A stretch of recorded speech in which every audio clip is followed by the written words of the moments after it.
સૌથી મોટા સમાચાર અત્યારે સામે આવી રહ્યા છે।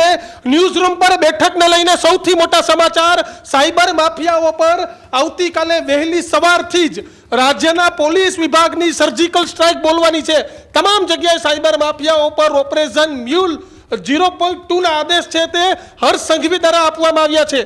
તમામ જે અધિકારીઓ છે તેને સૂચના અત્યારે આપવામાં આવી છે। મોડી રાત્રે જે બેઠક થઈ હતી તેમાં સૂચના આપવામાં આવી છે કે સાયબર માફિયાઓ પર કડક કાર્યવાહી છે તે કરવામાં આવે અને તેને જ લઈને અત્યારે ઓપરેશન મ્યુલ હન્ટ 2.0 વહેલી સવારથી શરૂ થશે। કિશન, બિલકુલ, રાજ્યમાં જે રીતે સાયબર ગુનાઓનું પ્રમાણ વધી રહ્યું છે, જે રીતે મોબાઈલમાંથી તમારા લાખો કરોડો રૂપિયા એ ગમે તે ઘડીએ ચોરાઈ જાય છે। ગુજરાતને ખાસ કરીને એક સમય હતો કે ગુજરાતમાંથી અનેક પ્રકારના કોલ સેન્ટર ચાલતા હતા।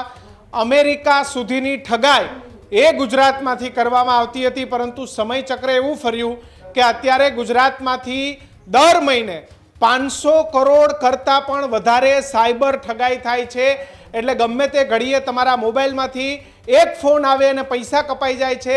આ સાયબર ચોરીને અટકાવવા માટે થઈ અને રાજ્યના જે પોલીસ અધિકારીઓ છે એમના દ્વારા ખાસ બ્રીફિંગ એ ગૃહ વિભાગને, ગૃહમંત્રીને આપવામાં આવ્યું હતું, જેના આધારે આ ઓપરેશન જે સાયબર હન્ટ છે એ લોન્ચ કરવામાં આવ્યું છે।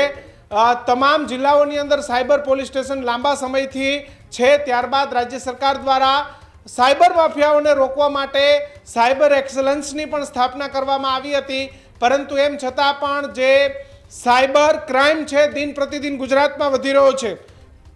ગૃહિણીઓ હોય, નાના વેપારીઓ હોય, બેંકના નામે, સરકારની યોજનાઓના નામે આવા જેટલા પણ કોલ સેન્ટર હોય તેને આવતીકાલે નષ્ટ કરી નાખવામાં આવશે, તોડી પાડવામાં આવશે। આવા જેટલા પણ મોબાઈલ વપરાતા હોય એ મોબાઈલના સિમ કાર્ડ ઉપર આવતીકાલે તબાહી થશે।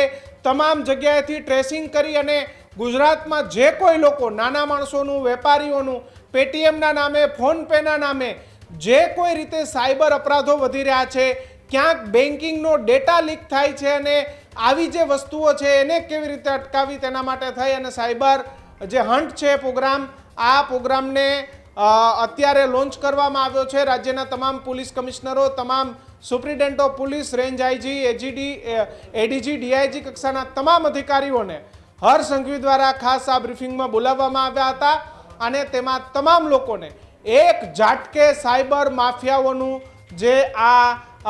જે સિન્ડિકેટ છે એને તોડવા માટે એ ખાસ જે સૂચન છે આપવામાં આવ્યા છે।